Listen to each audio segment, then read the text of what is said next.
بسم الله الرحمن الرحيم. الحمد لله والصلاة والسلام على نبينا محمد، وأشهد أن لا إله إلا الله وحده لا شريك له، وأشهد أن محمدا عبده ورسوله.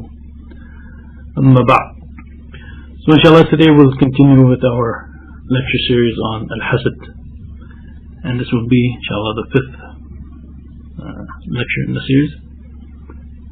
And last time we spoke about some of the historical manifestations of this disease of al-Hasad, some of the stories from the Qur'an, from the stories of the earlier prophets and earlier peoples.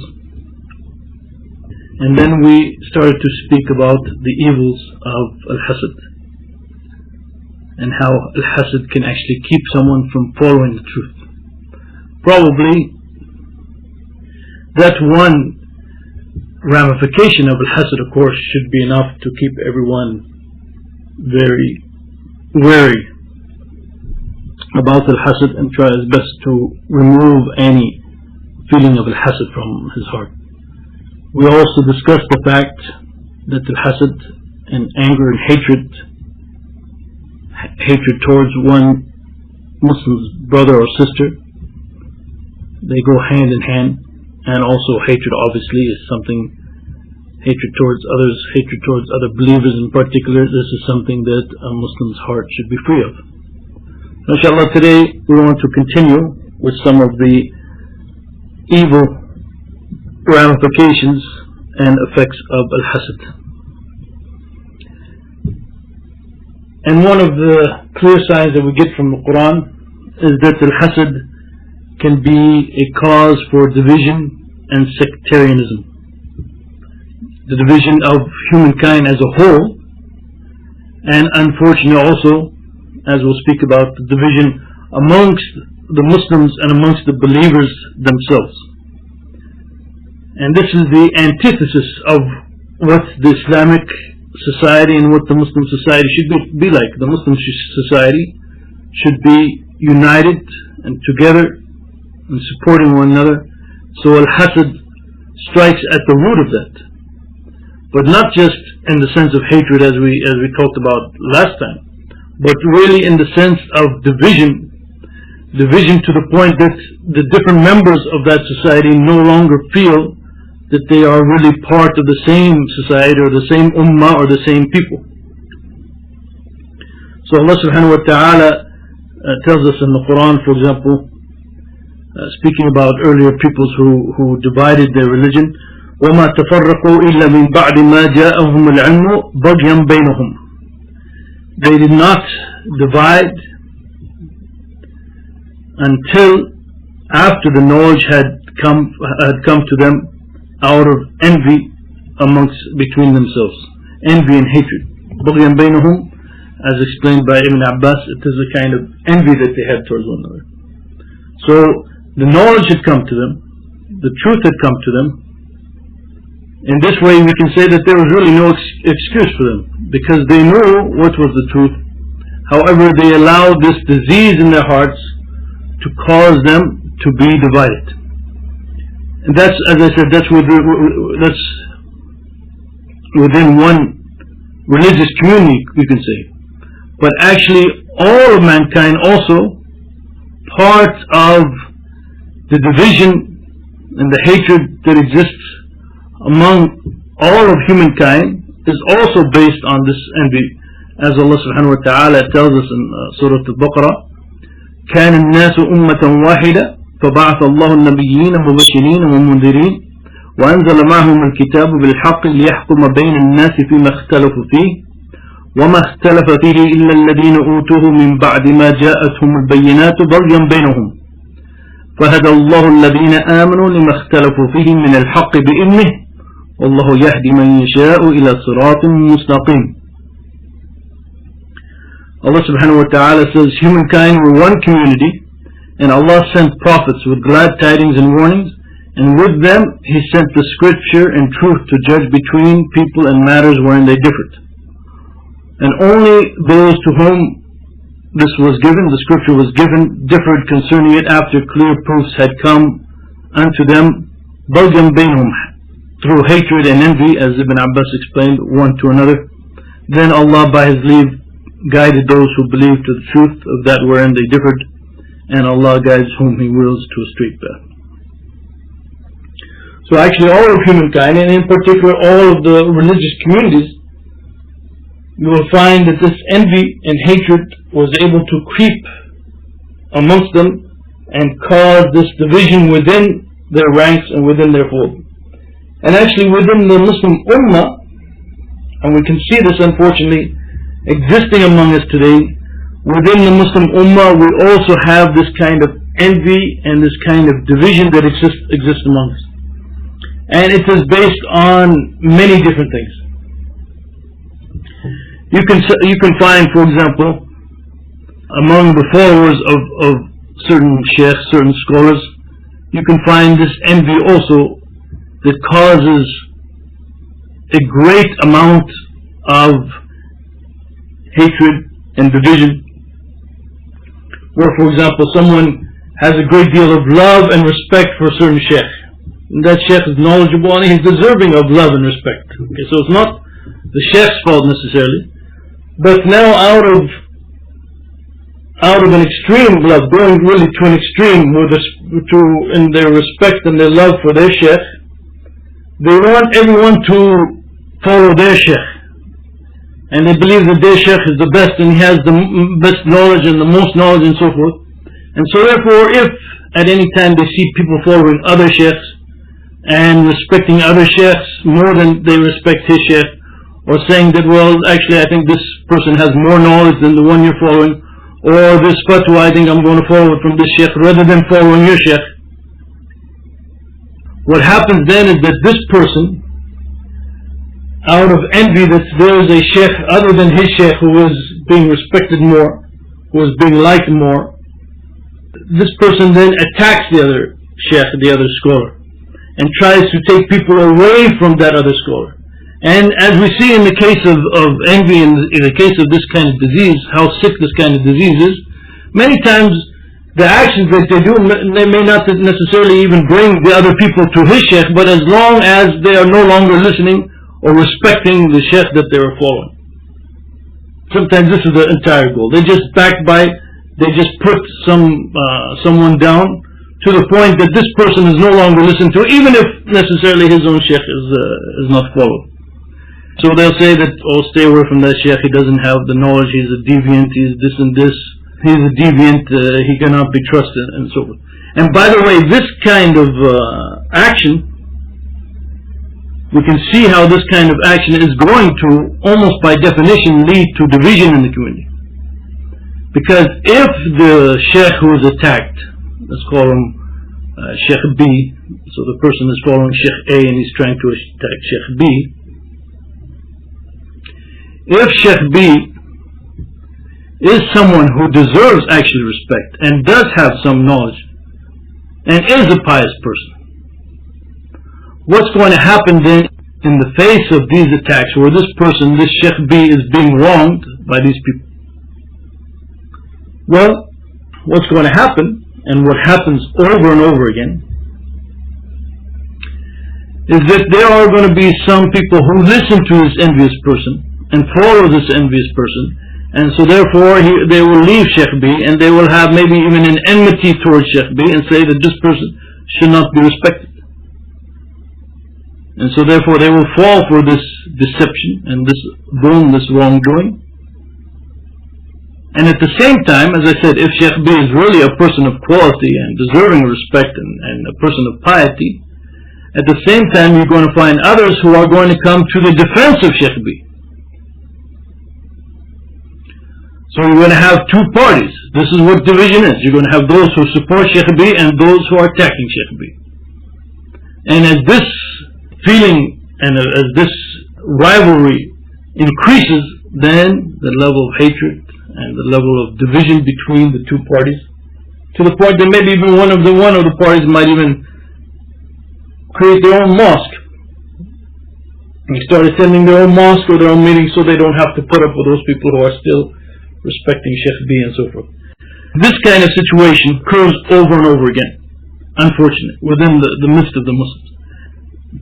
It is similar to what Allah subhanahu wa ta'ala is describing in this these verses in the Qur'an, بَغْيًا بَيْنَهُمْ, that they have this enmity, and this enmity, much of it, sometimes maybe even all of it, is built on a kind of envy, built on a kind of dislike that someone has some kind of respect, or someone has some kind of following that the other person's sheikh, that the other person's leader does not have, and so forth. Sometimes, for example, someone might want to be the imam of a mosque.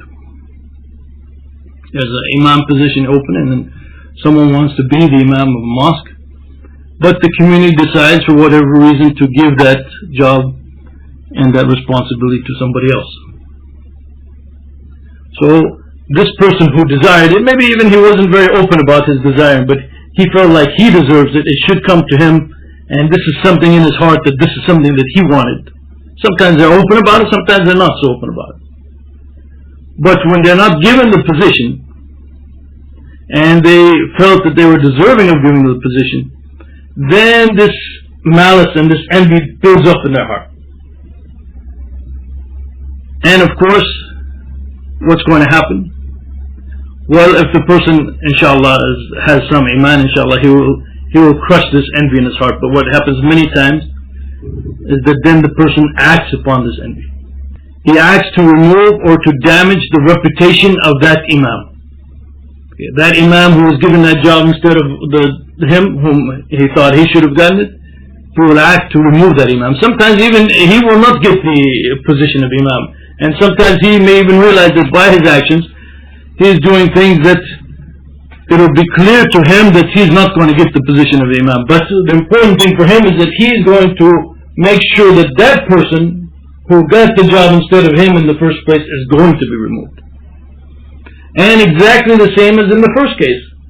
What is going to be the effect on the community?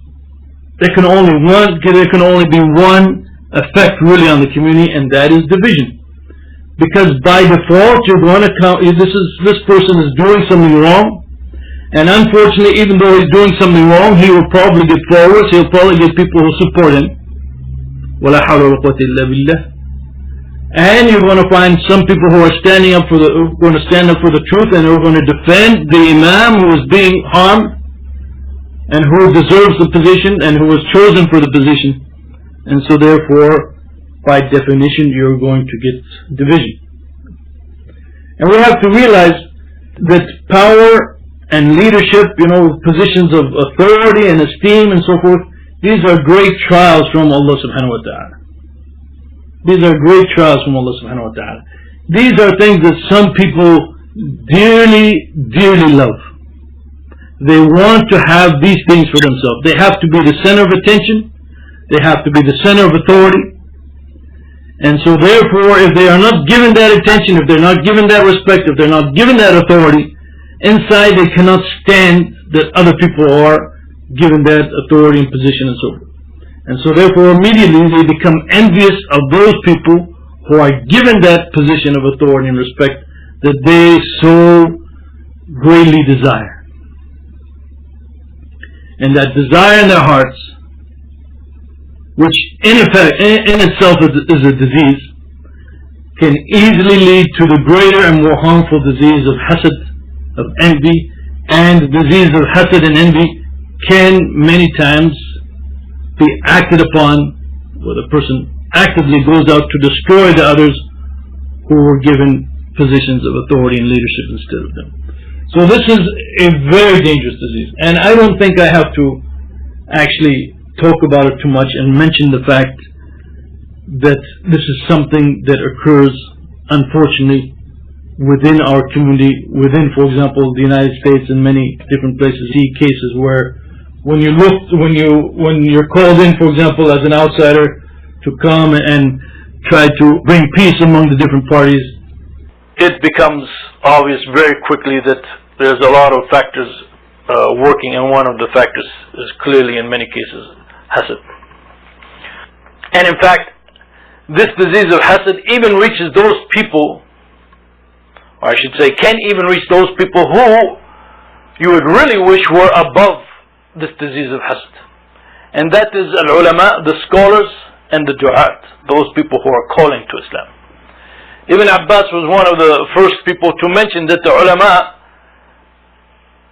the scholars, are those people who are easily jealous, or easily envious, I should say.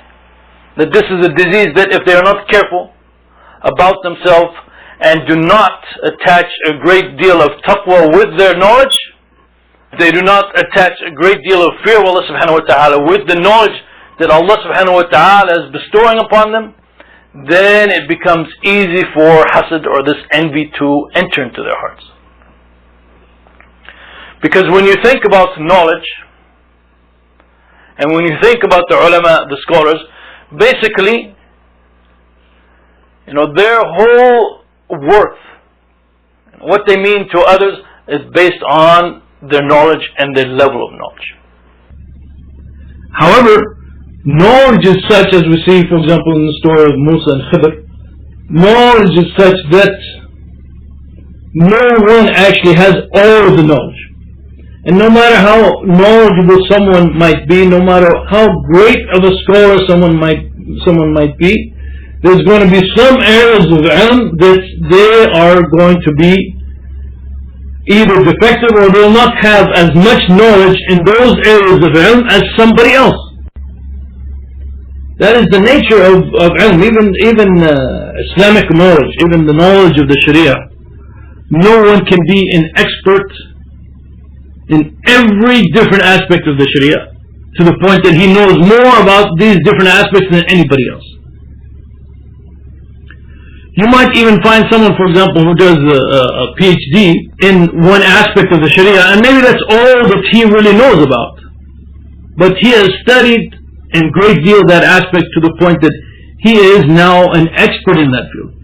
And his expertise maybe is greater than some of the greatest ulama and scholars that we know. And that is the nature of knowledge. And so therefore, the scholar always has to recognize the fact that no matter how much knowledge he has, no matter how much knowledge Allah subhanahu wa ta'ala has blessed him with, there are things that he does not know. In fact, Imam al-Shafi'i was famous for his statement that the more knowledge that he got, the more he realized that he didn't know. And because the more you study, all of a sudden you realize that there are all these different branches and sub-questions and all these different things that you weren't even aware of maybe before. So this is the nature of knowledge. Someone can have the nicest car in the community, and everybody knows this is the nicest car in the community, and if there's a nicer car coming out, maybe he'll be able to get it before anybody else. But knowledge, someone might have the most knowledge, but on some points maybe somebody else has better knowledge and understands the topic better than him. So he has to defer to those people, even though this is his specialty, this is what he's all about. He's an alim, he's a sheikh. But he has to force himself to defer to other people on certain issues. And he has to admit that, look, I don't think I know this point, so-and-so has studied it, maybe he understands it better, so go to so-and-so and ask him this issue. You can imagine how difficult this might be for some people. As I said, if they're not careful to develop their taqwa greatly as they develop their knowledge, then this can be a difficulty. And he might feel that every time people are going to somebody else, he might feel, especially if he has to refer them to somebody else, he might feel that every time he's doing that, his level of respect, or his level of, it's not the proper word to use, but his level of greatness or his level of importance is belittled or lessened every time he has to refer someone to some other sheikh or to some other scholar or something of that nature. So you can see, or you can understand, that this is a very dangerous position for the ulama. And unless they are careful and really develop, as I said, the taqwa, then it'll be easy, so to speak, or relatively speaking, for this disease of al-Hasad to enter in his heart. And also, by the way, the comparison between different ulama, which people are going to do, unfortunately, it's going to do it. Sometimes it's very subjective. And as I said, maybe one more scholars more knowledge about something, and another one is more knowledge about something else. This is going to happen. This will happen by necessity.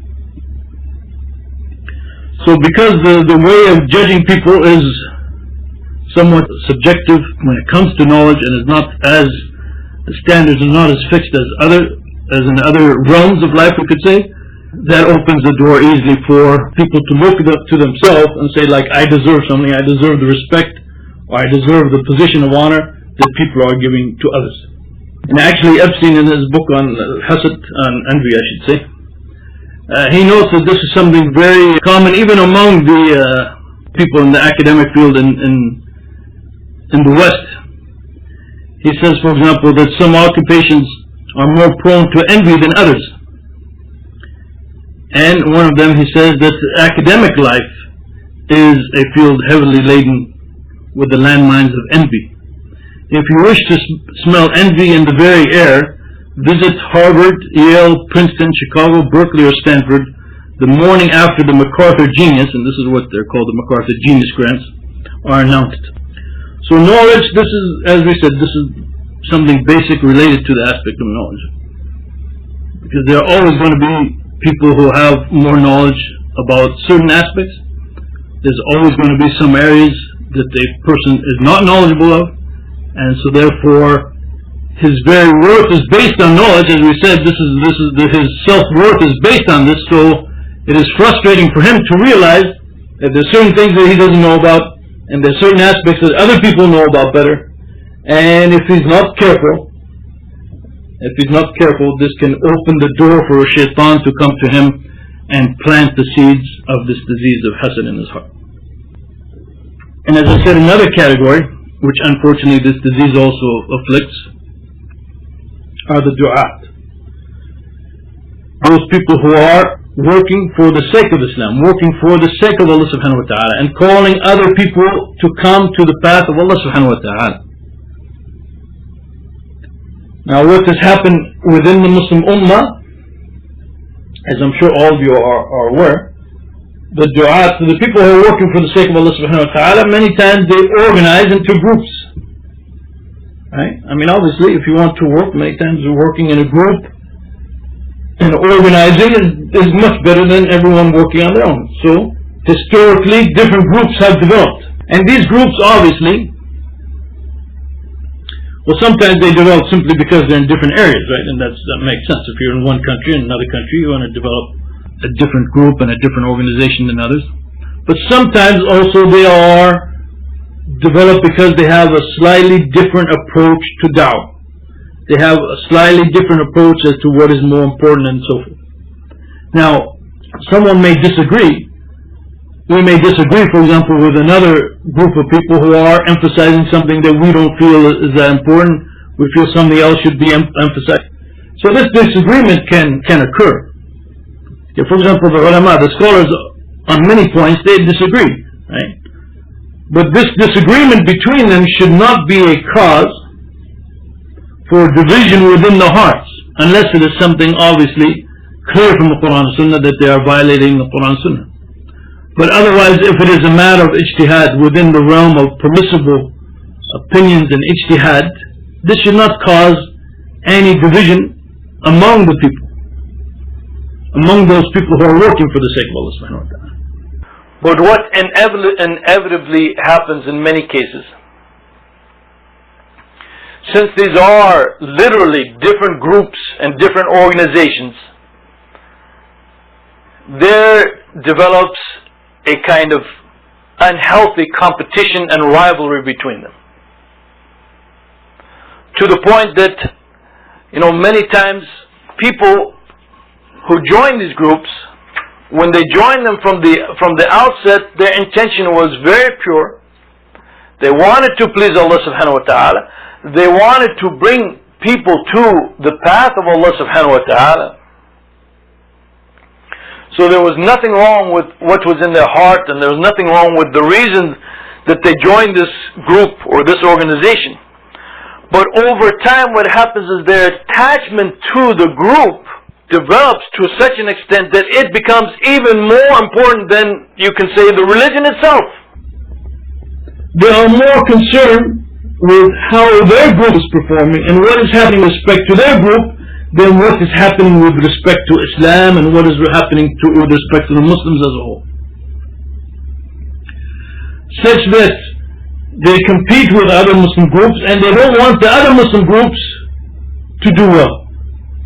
They don't want, for example, to victory and help to come to the Muslims if it doesn't come from their group, if it ends up coming from another Muslim group. And this is the result of envy. And envy that turns into hatred and so forth, that these bounties from Allah subhanahu wa ta'ala did not come at their hands, but they came at the hand of what they consider a rival group.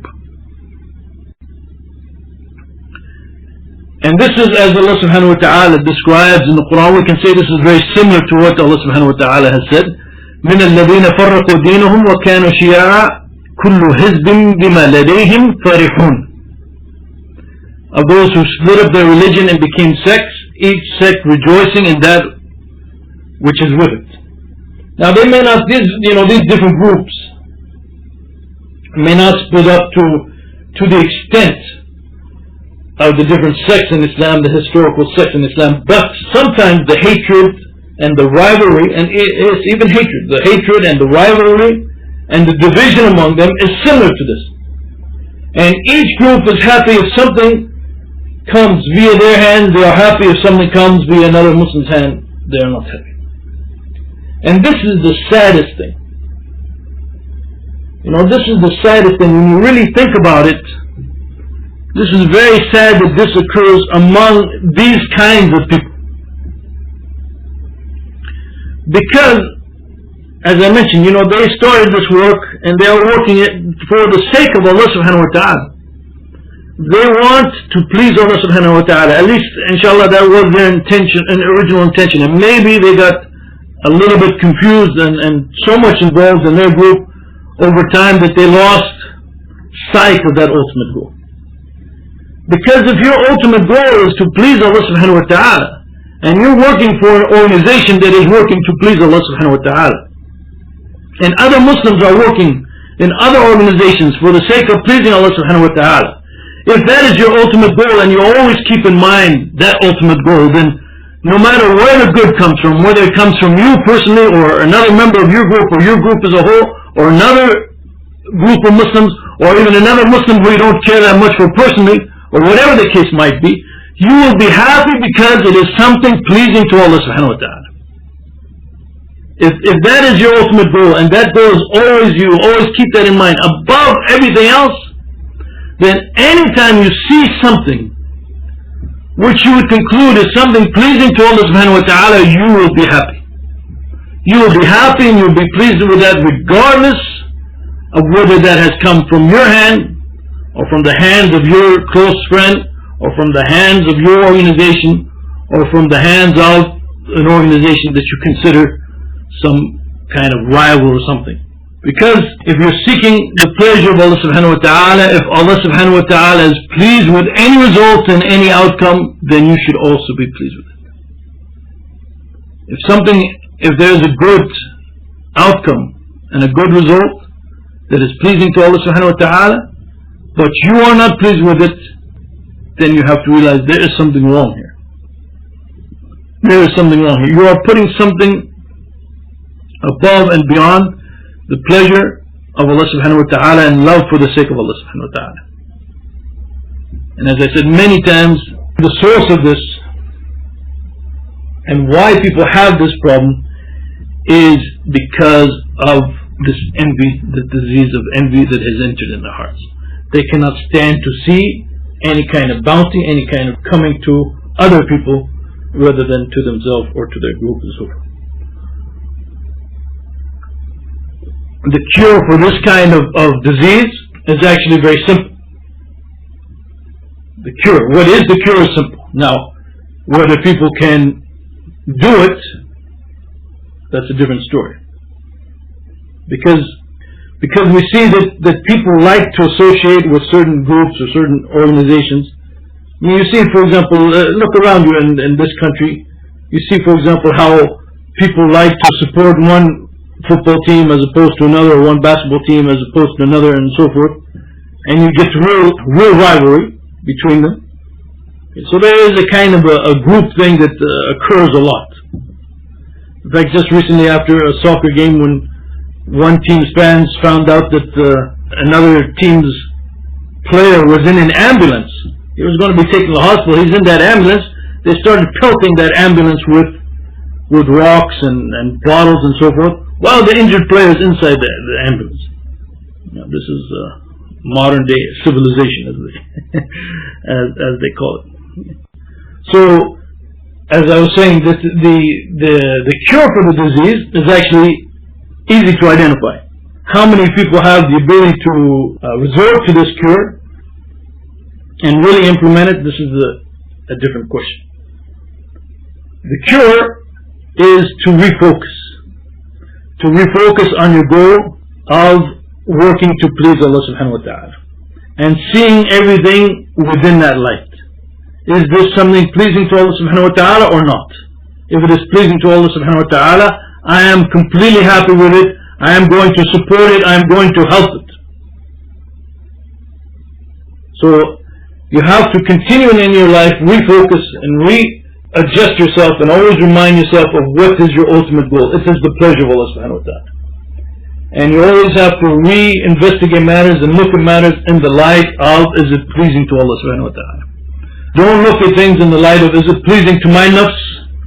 Is it pleasing to my sheikh? Is it pleasing to my group? Is it pleasing to my nationality, my country? All of these other things that can come into the hearts of people, all of these other things, when they come into the hearts of the other people, these open the door easily for shaitan to come and put this disease of hasad in your heart. Because if you're thinking, for example, in terms of your jama'ah, your group, and then something good happens to another group, then immediately you say, that wasn't my group, why did they get it? They shouldn't have gotten it. I'm not happy that they've gotten it, and I'm going to therefore destroy that for them and make sure that we are taking their place or something like that. This is all based on, or this can all be the result of losing that focus of working for the pleasure of Allah subhanahu wa ta'ala. Now, al-Hasad, as we've been saying, obviously is a very dangerous disease, and in many ways it strikes at the kind of relationship that Muslims are supposed to have towards one another. This is a point that I've emphasized before, and I'll re-emphasize it here, as one of the evils of hasad. Because hasad, by definition, has to have a target. Right? You're not hasad of some abstract fact or abstract concept. You have hasad with respect to an individual and some kind of bounty that he has. And in particular, if this is between Muslim brothers and sisters, well, a Muslim should love that his brother is getting something good. Right? The Prophet ﷺ has told us, and inshallah we'll come back to this point later, لا يؤمن أحدكم حتى يحب لأخيه ما يحب لنفسه. That none of you truly believes until he loves for his brother what he loves for himself. None of you truly believes. So this is a question of iman. So once you start disliking that your brother or your sister is getting the things that you would love for yourself, this is showing a kind of weakness in iman. So there is kind of a contradiction between actually iman and hasad, obviously. And instead of then, if you have this hasad in your heart, if you have this disease in your heart, then you start, instead of appreciating hearing good news that have happened to your brothers and your sisters, you begin to appreciate hearing bad news occurring to them. And this is not what a Muslim society should be about whatsoever. Allah subhanahu wa ta'ala has made it very clear that it is Allah subhanahu wa ta'ala who determines what anybody gets in this world. And this is something we all know. This is the basic of Aqidah, right? No one, this is not a shocking, inshallah, statement to anybody. But Allah subhanahu wa ta'ala also in His Sharia has determined what certain individuals also should do. What is their obligation, what is their responsibility, what is their role in society and so forth. And on this particular issue, the sisters in particular, at least in recent times, also have to be very careful about this particular issue. And in fact, one author writing about envy in the West, a non-Muslim author, he says that the modern feminist movement can, I believe, be said to have been built on an impersonal generalized envy. Women wanted what men seem to have: freedom of choice in career and mates, and living with the same irresponsibility in every field of endeavor as men. Most women, I would say, I suspect, that not envy but a strong sense of injustice powered the feminist movement. They would not be wrong, but I would only add that envy and a sense of injustice are not always that easily distinguished, let alone extricated one from the other. You can almost say the same thing with respect to some of the Muslim women today, especially some of the feminist groups and some Muslim women who unfortunately have been influenced, we can say, by modernist ideas and ideas which have been introduced into Islam. Now, part of what we all have to admit is that if you go to any Muslim culture, any Muslim society virtually, you'll find that even from Islamic legal perspective, from the Sharia perspective, the sisters in those societies in general, they are not receiving the rights that they deserve according to the Sharia. And this can lead to, obviously, to a kind of resentment and this kind of movement. But everyone has to recognize that fact, that this has to be changed as well. However, that does not justify, though, turning against the Sharia and turning against the laws of the Sharia and the different rules that the Sharia has laid out for society and for the members of society. These are two completely different issues.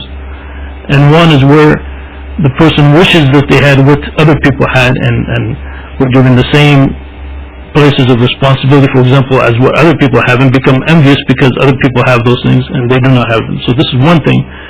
And rightly objecting to injustice is a different question. So therefore there is a level of injustice going on. However, at the same time, there is a kind of feeling from many women that they want the same kind of opportunities, they want the same kind of, be able to do the same kind of deeds and acts that men do. You know, they complain, for example, how come the men are able to go out and work and then we're stuck home at the children? Why can't we just be like the men and do all this and this and this? And they begin to question why Allah subhanahu wa ta'ala, or why the society is such that they are given certain responsibilities and men have given certain responsibilities. But many of these aspects that they complain about are actually aspects that come from the Qur'an and Sunnah. And there is a verse in the Qur'an in which it is interesting that Allah subhanahu wa ta'ala specifically speaks about men and women in this verse in the Quran. Allah subhanahu wa ta'ala says, وَلَا تَتَمَنَّوْا مَا فَضَّلَ اللَّهُ بِهِ بَعْضُكُمْ عَلَى بَعْضٍ لِرِجَالٍ نَصِيبٌ مِّمَّا اكْتَسَبُوا وَلِلنِّسَاءِ نَصِيبٌ مِّمَّا اكْتَسَبْنَ وَاسْأَلُ اللَّهَ مِن فَضْلِهِ إِنَّ اللَّهَ كَانَ بِكُلِّ شَيْءٍ عَلِيمًا. Allah subhanahu wa ta'ala says, and wish not for the things in which Allah has made some of you to excel others. For men there is a reward for what they have earned, and for women is a reward for what they have earned. And ask Allah of His bounty. Surely Allah is ever all-knower of everything. So as I said, it is interesting that Allah subhanahu wa ta'ala explicitly mentions the men and the women in this case, because, again, the women are asking to be, for example, and having the same kind of responsibility as have been laid down for the men in the Islamic society. And so therefore they have to be careful about contradicting what Allah subhanahu wa ta'ala has ordered and contradicting the spirit of this verse. And by the way, many times al-Hasad, envy, is based more on perception than anything else. Women think so much that, oh, men have it so good, they're doing this and this, and men are able to do this and this and this.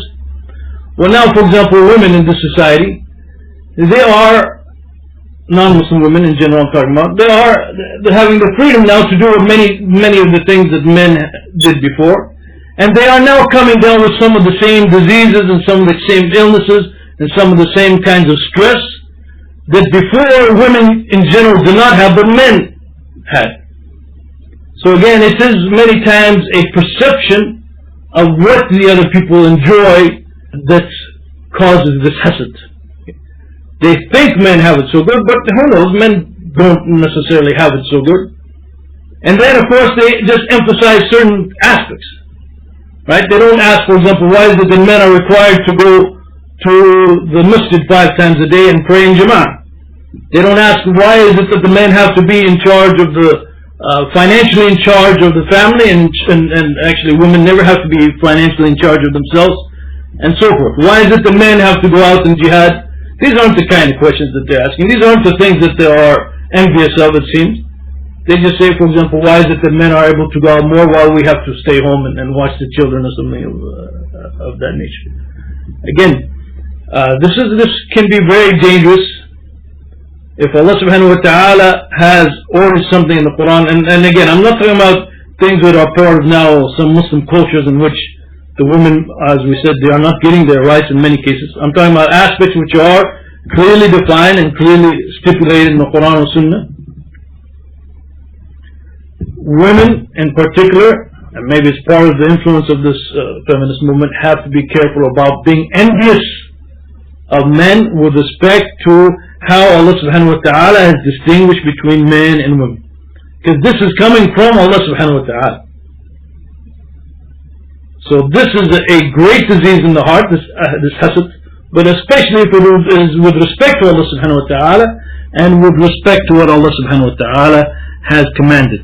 And as I said, one should always keep in mind the fact that, there's a number of proverbs, number of sayings about al-Hasad, that the one who has envy, the one who has this disease in his heart, it's very easy for them to see that everybody else has a better life and everything they're enjoying is better. Right? The grass is always greener on the other side, as they say. A proverb states that envy turns a blade of grass into a palm tree. You are seeing, if you have this disease in your heart, one of the aspects of this disease in the heart, and maybe you can call this also one of the evils of this disease in the heart, is that it beclouds the mind and it distorts your vision. Once you allow this disease to enter in this heart, you feel like everybody else is enjoying life and everybody else is having prosperity and having good life while you are miserable. This is something very dangerous for your own psychological state, and this is another one of the evils of al-Hasad. And in fact, as some scholars have pointed out, al-Hasad, if it affects anybody, if al-Hasad really causes harm to anybody, it causes harm to the person who has this disease. Like many diseases, obviously, maybe all diseases, unless you can catch it from somebody else. But like all diseases, first and foremost, this disease of envy brings misery to the one who has this disease. And this is one of the main ways in which it does this. It makes the person feel like everybody else is enjoying life, everybody else is getting all of these bounties, everybody else is in such a good state. Why is my life so miserable? While in reality, maybe everybody else's life is miserable too. Everybody's living a miserable life today. Maybe, who knows? Allahu Alam. There's so much stress, so much going on, especially within the Muslim community. All the things that we have to put up nowadays. Maybe everybody, except of course those people who have really iman in their hearts. Those people who really have iman in their hearts, inshallah, they are not having a bad life because of that iman. But that iman is open to everybody.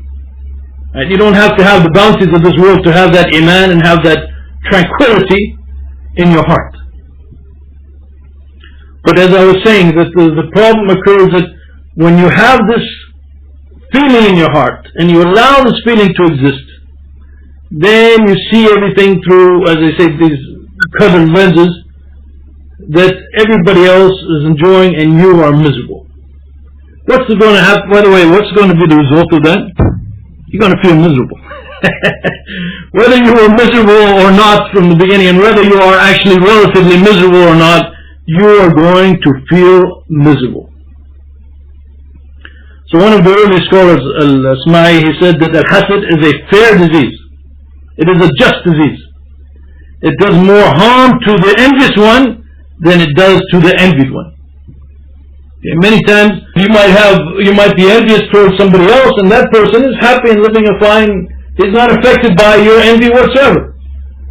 The only thing that is the result of your envy is your own misery. So al-Hasad can cause a great deal of harm to the Muslim community as a whole, especially when someone acts upon it. But even if someone does not act upon it and allows this to grow and develop in his heart, he is bringing misery upon himself. By the way, would any rational person allow this to occur to him and not take the steps to try to remove this from his heart? I don't think so.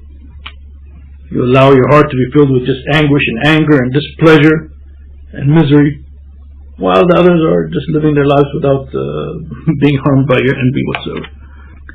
And there's also a very important aspect with respect to this envy that is related to these 2 points, the last 2 points that I just mentioned. And that is, when you think about this al-Hasad, this envy and this discontent that comes in your mind, who in reality are you upset with? Think about this fact, that when you are upset that somebody else has received a bounty, or somebody else in your mind, in your perception, somebody else is living a good life while you are living quote unquote a miserable life. Again, the question is, with whom are you upset? Who is it in reality who has given all of those bounties to the other person? And who in reality has given you what you have? It is Allah subhanahu wa ta'ala. In reality, you are upset with Allah subhanahu wa ta'ala. And it is only Allah subhanahu wa ta'ala that you are upset with. Anyone with just even the slightest influence of iman in his heart should be brought to tears upon this reflection. That actually the one he is upset with, the one he is showing displeasure for, the one that he is showing enmity for, is actually Allah subhanahu wa ta'ala. It is Allah subhanahu wa ta'ala who distributes the bounties and who gives the things of this world to whomever he wills. You know, that person who you're envious of, if you look at, oh, this person got a nice new car, or a nice house, or got whatever he got, that person that you're envious of, maybe that person in the first place didn't even want this bounty. In fact, this bounty that the person received maybe is a bigger headache than anything else. Or it's something that he didn't even think about or didn't even want in the first place. And yet for you, it is a source of envy, and as we said, even worse, or the greatest problem with that, and the worst aspect of it is that it is a hatred towards Allah subhanahu wa ta'ala and what Allah subhanahu wa ta'ala has decreed. Now, are you a better judge than Allah subhanahu wa ta'ala concerning who should receive what? Are you going to tell me that you know better than Allah subhanahu wa ta'ala that you should receive something rather than somebody else? You know, I can't tell you how many times I've heard people say that Allah subhanahu wa ta'ala does not give me what I deserve. Subhanallah. I don't feel that Allah subhanahu wa ta'ala has given me what I deserve.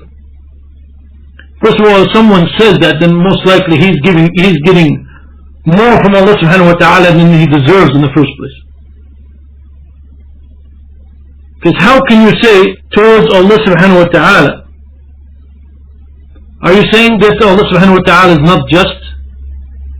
Are you saying that Allah subhanahu wa ta'ala is not merciful? That Allah subhanahu wa ta'ala is not compassionate? And Allah subhanahu wa ta'ala is not dealing with you in a proper way? Is this what you're saying about Allah subhanahu wa ta'ala? Is this your belief about Allah subhanahu wa ta'ala? I mean, think about what you're saying when you make a statement like that. Or maybe you've never made a statement like that, but maybe you have believed in it. When someone gets to a point like this, then his iman is really in a dangerous situation. His iman is really in a dangerous state. And in fact, one thing that I read among the Christians when they write about, some of them when they write about envy, I don't think I've quite seen it among the Muslim scholars to put it in quite this way, but they call envy, they call it the idolatry of the self, or self-idolatry. Where now, and if you think about it with respect to what our scholars have said, now you're putting yourself actually in the place of Allah subhanahu wa ta'ala. You are saying that you are the one who knows what you should receive, maybe what others should receive, and what is right and what is just, as opposed to what Allah subhanahu wa ta'ala is doing. So you are actually putting yourself in the place of Allah subhanahu wa ta'ala. Can you imagine anything more dangerous? Can you imagine anything more dangerous than this to your iman? And to top it off, actually, this is merely a reflection of your ignorance. When you get to a point like this, it is a great disease in your heart. One of the diseases is hasad, and the other disease is ignorance. Ignorance of Allah subhanahu wa ta'ala. Ignorance of the justice and the wisdom and the knowledge and the mercy of Allah subhanahu wa ta'ala. You don't know why, for example, that Allah subhanahu wa ta'ala has kept something from you and maybe given it to someone else. Maybe Allah subhanahu wa ta'ala has kept something from you, and that is a blessing that Allah subhanahu wa ta'ala has kept it from you. Because many times bounties and the ease in this life can lead someone easily to wickedness and even to kufr. You know, when the ulama talk about fitna and being put into trials, many times they emphasize the fact that the trials of hardship are many times easier to face than trials of ease. Because many times the trials of hardship, you have no choice but to be patient. If, Allah forbidding, you are put into prison, for example, and you are put in prison for years, and all you can do is just sit there and wait. There's not really much you can do. There's not even much you can do really to disobey Allah subhanahu wa ta'ala under those circumstances, with respect to your situation, with respect to that trial that you're being put into. But if Allah subhanahu wa ta'ala tests you or puts you to trial with ease, gives you, for example, $1 million, what are you going to do with that $1 million? Are you going to make israf? Are you going to waste the money? If you start making, for example, if your income jumps from 50,000 a year to 500,000 a year, all of a sudden now you're in a different company of people maybe? And this company of people, the rich, many times, many of the rich, they are doing things, na'udhu-billah, I mean, it is just sick when you sometimes look at and read or study what the rich people are doing, especially in this day and age, in this civilized world. Maybe you start mixing with them and your whole deen, your whole faith is destroyed because of the company now that you're keeping. As you move up from one neighborhood to another, to richer and richer people, and maybe you move from people who are religious to people who are less and less religious, and more into fasad and more into evil.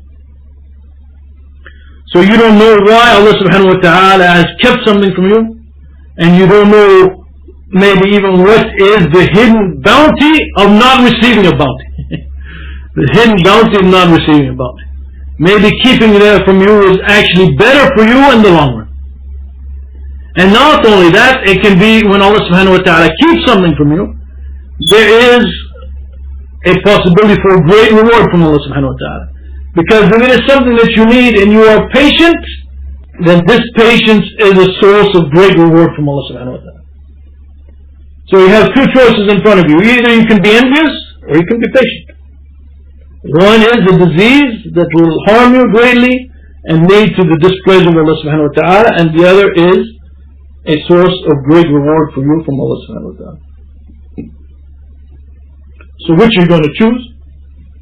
What is the obvious choice in front of you? And you don't even know, by the way, why Allah subhanahu wa ta'ala maybe has given somebody else some bounties. You know, you may look around the world and you might see people, you know, they are cheating, they are dishonest and so forth, and yet they get ahead in this world. Now, it is right, it is correct that you are upset for the sake of Allah subhanahu wa ta'ala that they are lying and that they are cheating and that they are doing all of these things. Yes, if they're doing something wrong, you have the right to be, for the sake of Allah subhanahu wa ta'ala, upset that these people are doing wrong. But if as a result of the wrong that they're doing, Allah subhanahu wa ta'ala gives them something, don't be envious of what Allah subhanahu wa ta'ala has given them. There's no relation between the two. Don't be envious of what Allah subhanahu wa ta'ala has given them.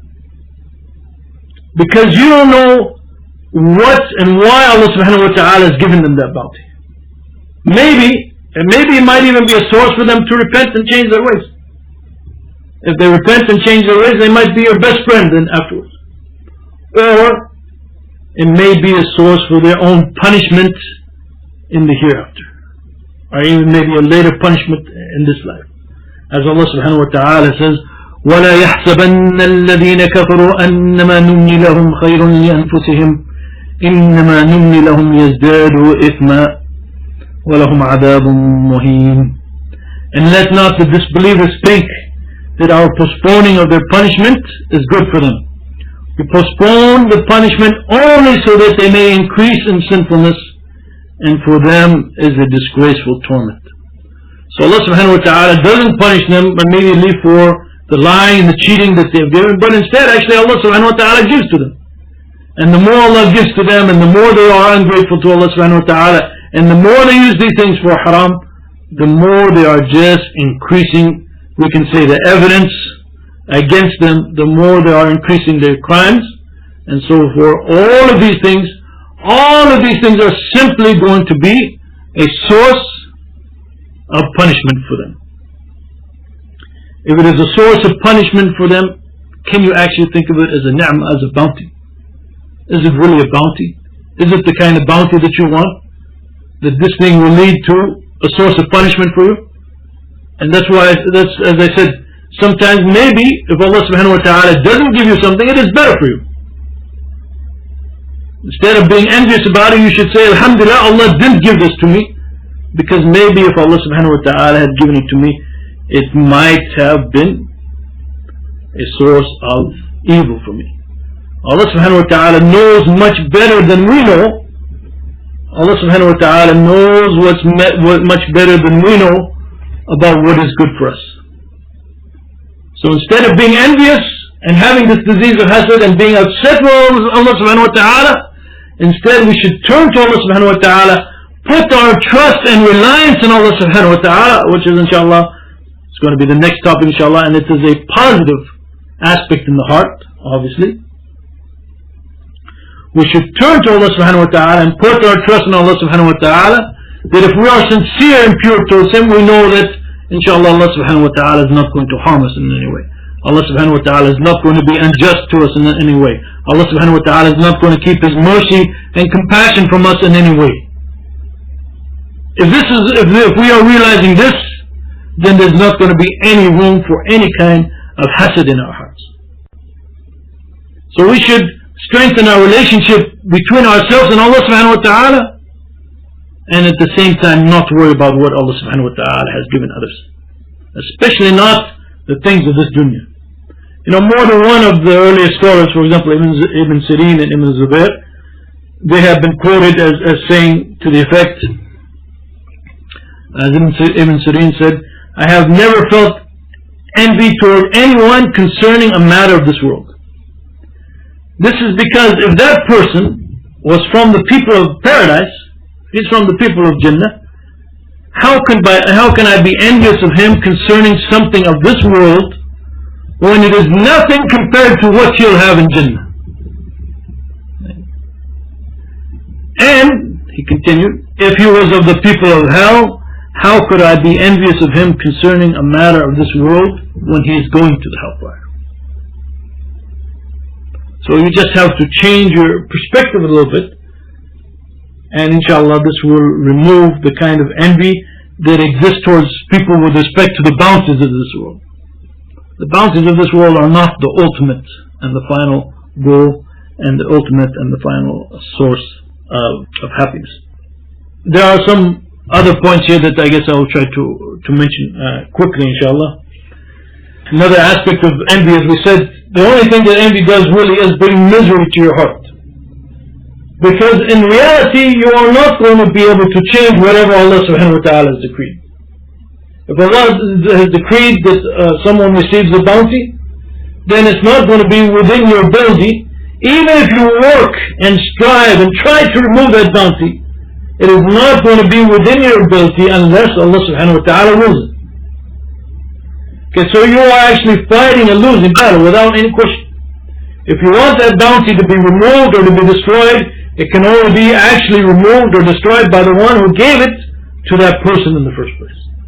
So if Allah subhanahu wa ta'ala decrees to give it to him, there's nothing you can do about it. If Allah subhanahu wa ta'ala decrees to remove it from that person, also there's nothing you can really do about it.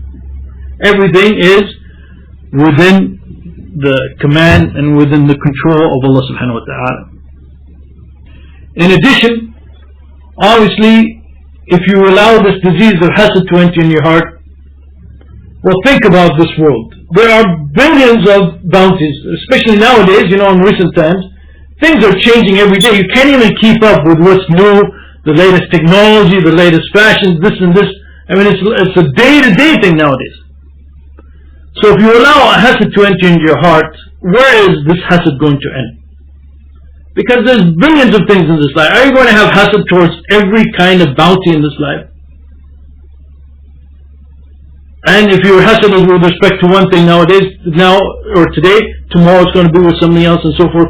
So you will always actually be in a state of anger, a state of discontent, a state of sadness that you are not having more and more of the things of this life and so forth. There are other obvious evils to al-Hasad, but I think on this point I'll have to end on this and try to move on to the next topic. I'll just mention one more point, maybe, inshallah, at the beginning of the next lecture. And right now, inshallah, I will open the floor for any question or comments that you might have. سبحانك اللهم وبحمدك وأشهد أن لا إله إلا أنت وأستغفرك وأتوب إليك.